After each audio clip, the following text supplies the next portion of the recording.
What if your date of birth wasn't a coincidence? What if this simple day, this coordinate on a calendar, was actually the first letter of a secret phrase written just for you? Perhaps you've felt this before. The intuition that there is a hidden logic behind your existence, an invisible thread of gold that connects your strangest passions, your deepest fears, and your most unique gifts. It's not your imagination. This feeling of having an inner configuration, a kind of master plan that you can't quite read, is one of the most profound and unsettling experiences in the quest for self. You observe the patterns that repeat in your life. You feel the call of a mission you cannot name, and you wonder why you are this way, why you react in this manner. Society offers you simple answers: genetics, upbringing, chance. But deep within you, a voice insists that the explanation is vaster, more symbolic, more elegant. That voice is right. Your feeling of not quite belonging in this world is not a sign that you are lost. It is a sign that you belong to a larger myth. The great psychologist and explorer of the soul, Jung, dedicated his life to deciphering this symbolic language. He believed that our lives are not a series of accidents, but the unfolding of a script written in the depths of our unconscious. And what if, as Jungian psychology suggests, the month of our birth was one of the most powerful keys to reading this script? What if it were a primordial symbol, an imprint revealing not who we should be, but what we are made of? This is the fascinating key we will use today to open a door to yourself. Have you ever felt like you knew a story without ever having read it? Or felt an emotion so vast, so ancient, that it seems not to entirely belong to you, like the echo of a forgotten melody sung by countless ancestors? This feeling, this intuitive recognition of universal patterns, is at the very heart of the thought of the great psychologist Carl Jung. He postulates the existence of a dimension of the psyche that transcends and connects us all, the collective unconscious. Imagine it not as your personal basement, filled with your memories and fears, but as an infinite underground ocean that connects all of humanity. It is a common, inherited reservoir, not of our experiences, but of human experience itself. In this ocean swim the primordial memories, the fundamental instincts, and the predispositions that have shaped our souls since the dawn of time. It is the silent language we all share, a spiritual mapping of our species. This idea, far from diminishing us, offers us immense dignity. Our most intimate struggles are not mere isolated neuroses, but the resonance within us of the great human drama. Within this ocean of the collective unconscious are powerful currents, invisible structures that Jung called archetypes. These are not precise images or learned ideas, but innate potentials, universal blueprints. Think of the archetype of the hero, the sage, the mother, or the trickster. No culture taught us these, yet they structure our myths, our dreams, our fairy tales, and most importantly, our lives. The archetype is like a riverbed, carved out by the flow of water over millennia. The riverbed is universal, but the water flowing through it, your personal experience, your emotions, your choices, is unique. You do not choose the existence of these riverbeds within you, but you can learn to navigate the current. You feel the call of the sage within when you seek truth, the impulse of the warrior facing adversity, the warmth of the mother when you protect what is vulnerable. These are the characters in the grand theater of your soul. It is crucial to understand that an archetype is not a stereotype. It is not a box you are locked into, but a dynamic energy field, possessing both a light and a shadow. This is a fundamental concept in Jungian psychology. The archetype of the sage, in its light, is the quest for wisdom and truth. But in its shadow, it can become the dogmatic tyrant, the one who believes they know everything and despises others. The archetype of the hero can push you to achieve great things, but its shadow can turn you into an arrogant brute, seeking victory at any cost. The tension you so often feel within yourself, that inner conflict between your best intentions and your worst impulses, is not a sign that you are broken. On the contrary, it is proof that these archetypal forces are alive within you. The goal of life, according to Jung, is not to eliminate the shadow, but to recognize it, to dialogue with it, to integrate it and become a whole, unified being. So, how do these ancient forces concretely shape your existence? They are the invisible directors of your life. The dominant archetype within you colors the way you perceive the world, the people you attract, the challenges you face, and the very nature of your personal quest. Your life is not a series of random events. It is the unfolding of a personal myth. We are like unique stained glass windows. The light that passes through us is the universal light of the collective unconscious, but the colors and patterns of our glass, our experiences, our family, our culture, create an absolutely unique image. And what if the very moment of your birth, your first contact with the world, tinted that stained glass with a fundamental color? What if it predisposed you to let the light of one archetype pass through more intensely than another? This is the secret we are going to explore together. This is not astrology. It is symbolic and deep psychology. Thank you. Let's continue this journey. Subject 2. The influence of nature's cycles. Jungian psychology teaches us a profound and often forgotten truth. There is no real separation between our inner world and the outer world. Your soul is not an isolated fortress. It is a permeable membrane in constant dialogue with the universe around it. Jung was fascinated by what he called synchronicity, those meaningful coincidences that prove to us that psyche and matter are two facets of the same reality. Nature is not simply a backdrop for our lives. It is a living mirror of our inner processes. The tree that loses its leaves in autumn is not just preparing for winter. It teaches us the beauty and necessity of letting go. The seed that germinates in spring is not just growing.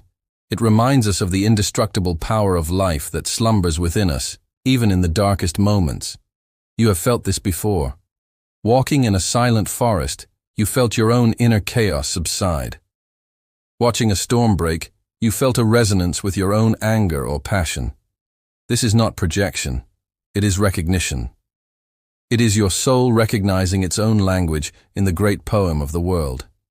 Each season carries a distinct archetypal energy within it, a particular quality of being. Think of winter. It is a time of silence, introspection, apparent death. Energy withdraws beneath the surface, into the roots, into sleep.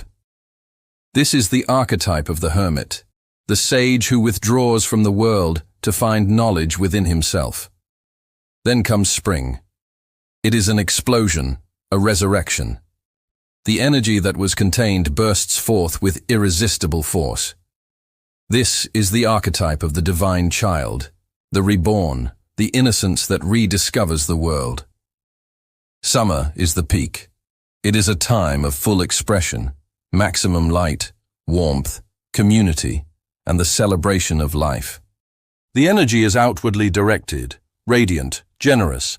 This is the archetype of the king or queen, the parent, who reigns over and nourishes their kingdom. Finally, autumn arrives. It is the time of harvest, maturity, but also of melancholy and decline. Energy begins to withdraw. We sort between what must be kept and what must be let go. This is the archetype of the alchemist, who transforms experience into wisdom. Your month of birth indelibly inscribes you in one of these chapters of the great earthly cycle. Imagine the symbolic atmosphere of the moment of your arrival in the world. This is not about the weather on the day you were born, but about the energy of the season, the psychic state of nature at that moment. If you were born in the depth of winter, your first experience of the world is steeped in silence, interiority, and the promise of light to come. If you were born in the heart of summer, your soul was welcomed by an energy of expansion, fullness, and radiance. This first imprint is not a condemnation, but a tone. It is the fundamental musical note on which your personal melody will be composed. It is as if the earth, through its cycle, whispered a secret to you, a theme, a particular quest. You carry the vibration of that original moment within you. That is why you can feel perfectly in harmony with a certain season and deeply challenged by another. You are merely rediscovering the echo of your own starting point. To go further, we can touch upon the mystical concept of the anima mundi, the soul of the world, an idea dear to the alchemists and one that deeply influenced Jung. This vision posits that the world itself is a living organism endowed with consciousness. The cycles of the seasons are not mere clockwork mechanisms, but the very breath of this world's soul. To come into the world is to take your first breath in tune with an inhalation or exhalation of the planet. It is to attune yourself, from the very first moment, to a particular vibratory frequency of the great whole. Your month of birth thus becomes a sign of your intimate and sacred connection with one of the faces of the world soul. You are a child of winter, a child of spring, of summer, or of autumn. This is not a label. It is a symbolic lineage. It is the recognition that your individual quest for meaning is connected to nature's quest itself, that of perpetual transformation, a constant balance between shadow and light, death and rebirth. The precise moment of your birth, that date you write so often without thinking about it, is therefore actually much more than a simple coordinate on a calendar. According to the analysis we are exploring today, it is a meaningful imprint, an energetic signature left on your soul at the first moment of your autonomous life. This imprint is intimately shaped by the energy of the season that witnessed your birth, by the entire symbolic environment vibrating in nature during that period. Far from being a fate that confines you, this imprint is a key.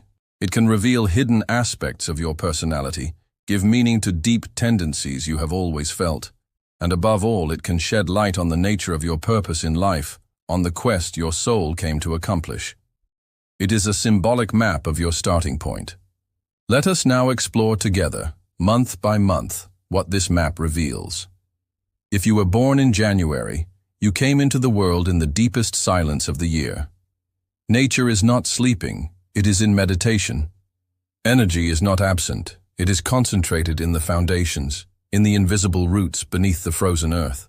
You carry the archetype of the old man, the sage, the Jungian senex. From a young age, you may have felt a seriousness, a depth that others did not understand. Perhaps you were considered too mature, too thoughtful.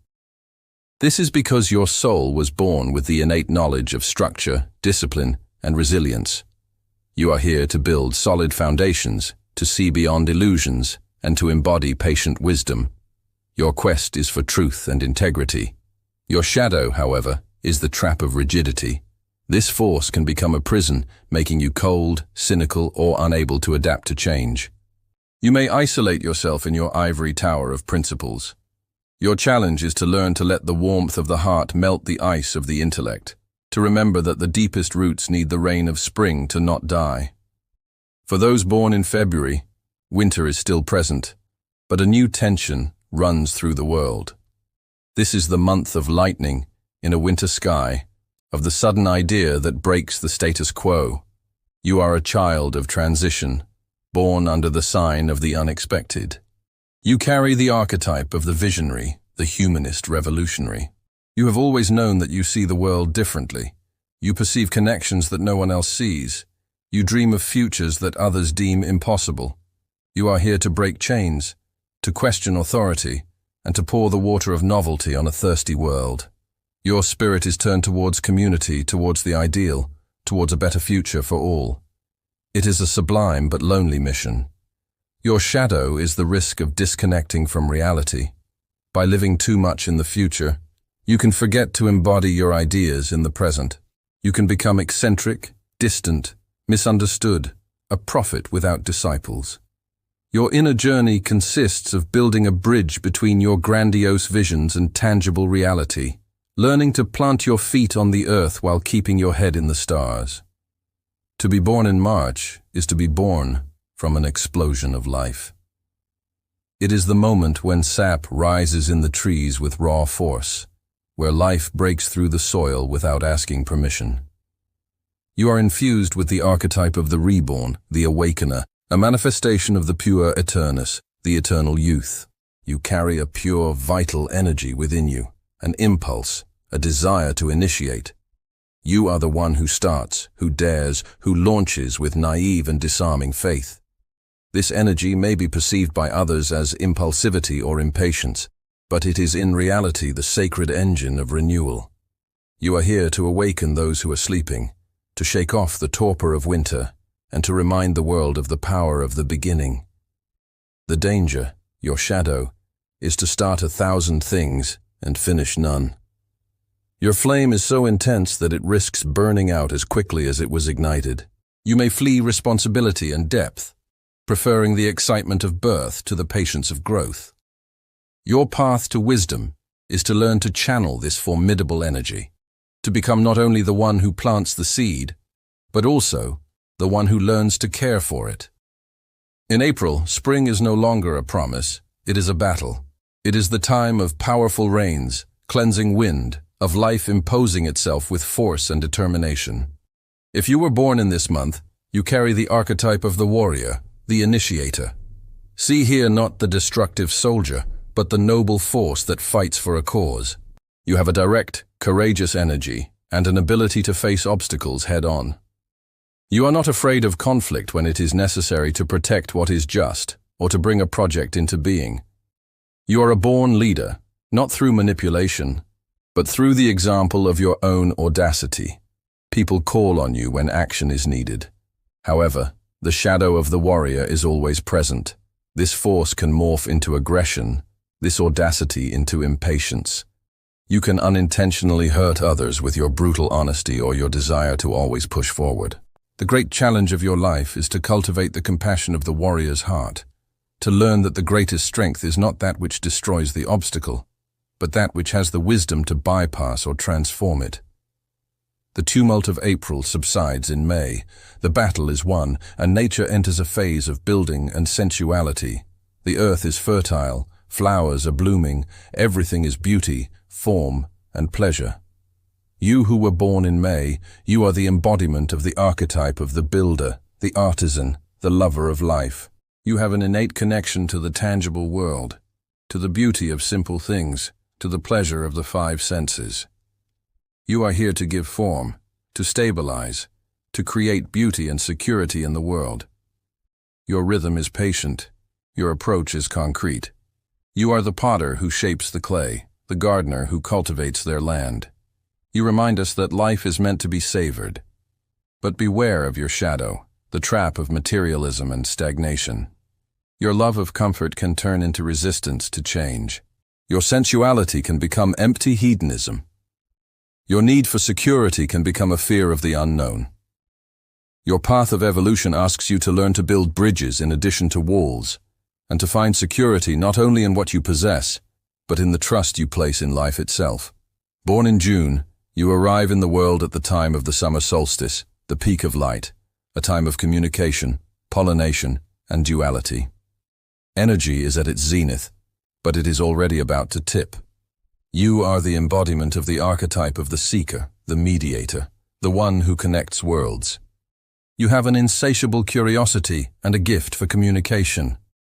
Your mind is like a butterfly, flitting from flower to flower, gathering information, making connections, weaving networks.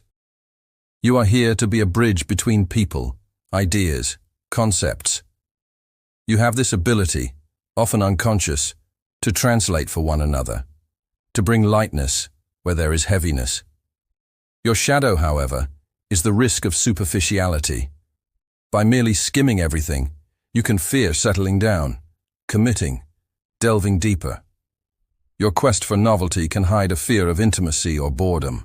Your path of growth is to learn that the greatest wisdom is not found in the quantity of flowers visited, but in the deep knowledge of the roots of just one of them. If you were born in July, you are a child of the heart of summer. Nature is in a state of fullness, warmth, and security. Fruits ripen on the branches. Life is abundant. You carry the powerful archetype of the protector, the nurturer, a facet of the Great Mother. You are endowed with deep empathy and sensitivity.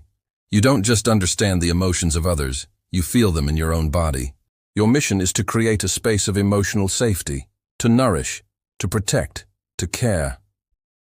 You are the heart of the home, the friend people turn to for comfort. Your presence is a balm, but this immense sensitivity has a formidable shadow: emotional codependency.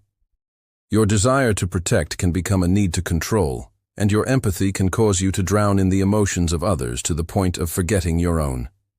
The greatest challenge of your life is to learn to build dikes, to protect yourself with the same fierceness you offer others, to understand that you cannot save someone from drowning if you drown with them.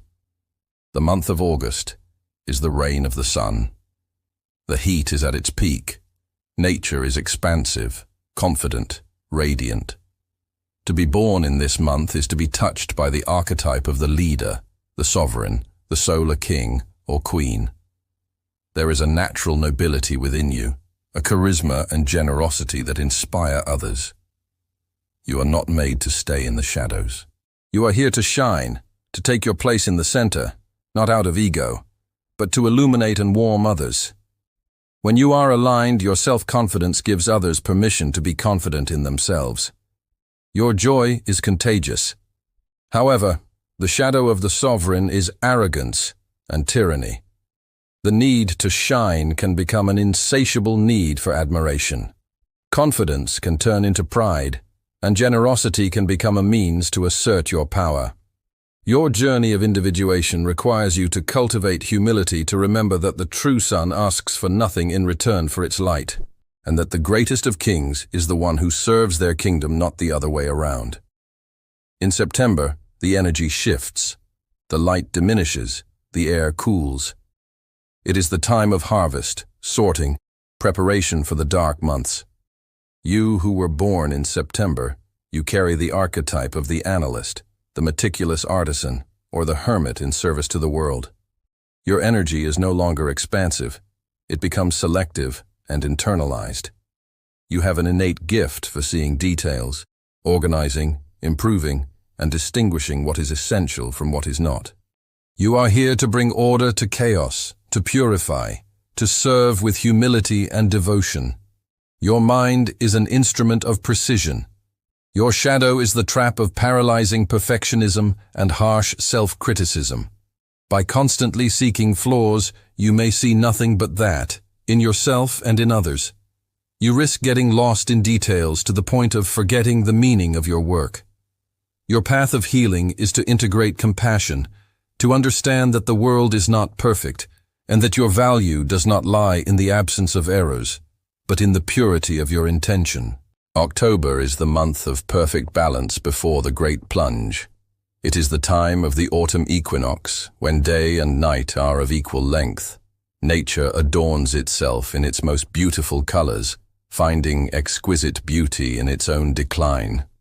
You were born under the sign of the archetype of the diplomat, the artist, the just judge. You carry within you a fundamental need for harmony, balance, and beauty. You have a natural ability to see both sides of a situation, to weigh the pros and cons, which makes you a valuable mediator and advisor. You are here to create peace, to deliver justice, and to reveal beauty in unexpected places. The trap, your shadow, is indecision and the avoidance of conflict. Your desire for harmony can push you to want to please everyone, to erase your own needs to avoid making waves. You can become passive, unable to take a stand. Your growth involves accepting that true balance is not the absence of tension, but the ability to hold tensions within you with courage and integrity. November is the month when nature dies. The trees are bare, the sky is low, the veil between worlds seems thinner than ever. To be born here is to be born into mystery and intensity. You carry the powerful and often feared archetype of the alchemist, the transformer, the magician. You are drawn to what is hidden, to depth psychology, to the great questions of life and death. You have a unique ability to see the potential for rebirth in decay, to descend into darkness to find treasure there. You are not afraid of intensity, you seek it.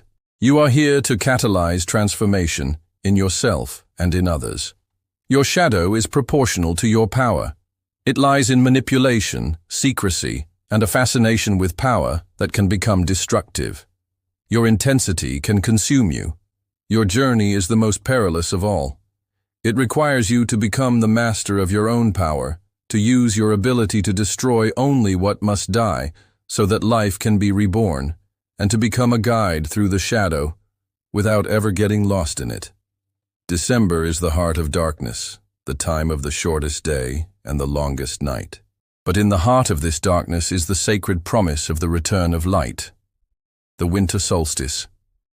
If you were born in this month, the archetype of the sage returns, but it is no longer the solitary elder of January. It has become the sage teacher, the visionary philosopher. Having traversed all the seasons of the soul, you are here to find a higher meaning and share it. You are a beacon. Your quest is to transform knowledge into wisdom, and wisdom into a light that can guide others through their own darkness. You have an innate optimism, a faith in the future. Your shadow is dogmatism. You can fall in love with your own theories to the point of becoming a preacher, a guru, disconnected from the practical realities of life. You can give answers instead of helping others find their own. Your greatest accomplishment is to embody your philosophy, to become a living library rather than just a book reader, and to teach by the silent example of your own inner light. Now that you may have recognized the reflection of your soul in the description of your birth month, the most important question arises: what to do with it? The first and most essential thing to understand is this. This is a map, not a cage. It is a compass, not a destiny. The archetype of your birth is your starting point, your fundamental color, the energy of your home port.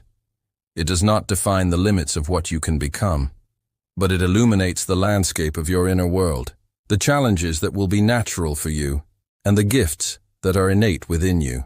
To think that you are just a September analyst or an April warrior would be a betrayal of the complexity of your being. The map shows you the terrain, but it is you, and you alone, who chooses the path you will carve upon it. It gives you awareness of your inner topography so that you can become a wiser, braver, and more conscious explorer of your own life. Knowledge becomes wisdom when it is applied. To use this map concretely, I invite you to begin a conscious dialogue with your birth archetype.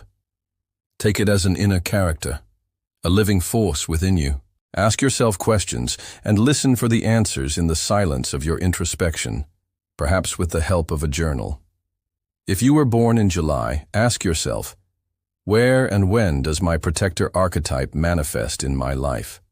When does its light, compassion, shine? And when does its shadow, codependency, take over? Observe yourself without judgment. By consciously recognizing these patterns, you stop being their puppet. You begin to interact with them. This is the beginning of true self-work, transforming an unconscious force that directs you into a conscious ally that you can guide. It is moving from being a passenger in your life to becoming the captain of your soul. The ultimate goal of this journey, according to Jungian psychology, is not to become the perfect version of your birth archetype. The goal is to become a complete, whole human being. This is what Jung called the process of individuation. Your natal archetype is your main subject in the great curriculum of life, but you are invited to study all the other subjects. A January sage, to become complete, must learn to integrate the passion and audacity of the April warrior.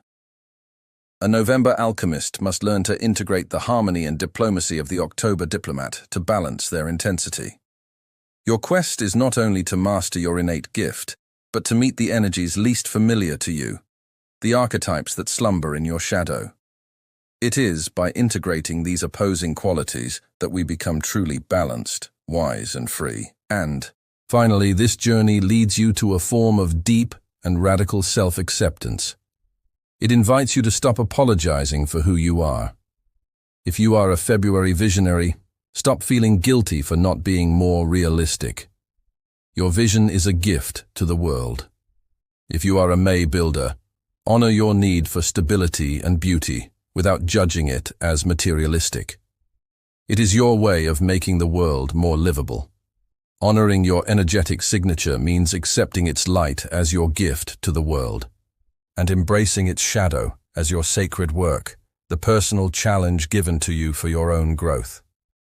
Stop fighting the season in which your soul chose to be born. Embody it, breathe it. By honoring it fully, you will discover that it was never a weakness, but the very source of your greatest strength. So here we are. After traveling through the cycle of the year, you may have seen your own reflection, with its light and its shadows. And you might still be wondering, why do I feel things so intensely? Why does my path seem so different? Here is the great reframe, the final secret. What you have always considered your biggest problem is actually your greatest gift. This sensitivity, this intensity, this depth, this singular vision linked to your birth month is not a flaw in your design. It is your signature. It is your superpower. You were not created to blend in, but to bring a flavor, a color, a vibration to the world that only you possess. Your natal archetype is not a burden. It is your most powerful tool for growth, healing, and contribution. If this message resonated in a part of you that felt lonely and misunderstood, then you have found your tribe. Subscribe to continue this journey of inner discovery with us, because we are only just beginning to explore the map, and so that we can recognize each other, to create a community of conscious seekers. Comment below the affirmation, "My birth month is my compass." Share this video with another soul who you feel needs to hear that they are not broken, but simply unique. And now, listen closely. Stop apologizing for the music your soul plays. Stop trying to tune yourself to orchestras that are not meant for you. Honor your rhythm, whether it is slow and deep like winter or fast and passionate like spring. Your existence, as it is necessary for the grand cosmic picture. Do not extinguish your light simply because it dazzles those who have chosen to keep their eyes closed. Your deep nature is not a problem to be solved. It is an answer to be embodied. Be it, fully, courageously, without excuses.